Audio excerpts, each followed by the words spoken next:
सकाळ तुम्हाला सगळ्यांना. आणि सकाळी सकाळी ना आज शनिवार आहे, पण पोरांना शाळेला सुट्टी आहे बरं का. तर सुट्टी असल्यामुळं एकदम निवांत असं दिवसाची सुरुवात झाली आहे. पण छान असं नवरोबाला पण अगोदर डबा करून दिलाय, चपाती वांग्याची भाजी बनवली होती त्यांना, आणि मस्त पैकी बाजरीच्या भाकरी बनवून घेतल्या त्या आता गरमागरम. आणि पोरांना बघा तोपर्यंत म्हणलं होतं देवपूजेसाठी फुलं आणा म्हणून. एवढी छान अशी सगळे फुलं गोळा करून आणली ती बघा. एवढं छोटं छोटं हात असते तर पण आपल्याला किती मदत करू लागते, आणि तेवढाच वैताग पण देते ती बरं का.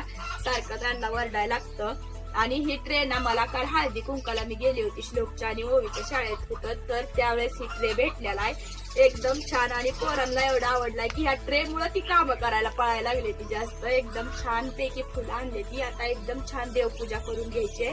आता आज जरा देवपूजा पाठीमागं राहिले कारण नवरोबाला लवकर डबा द्यायचा होता, त्याच्यामुळे अगोदर स्वयंपाक बनवला आणि मग देवपूजा केली. तर चला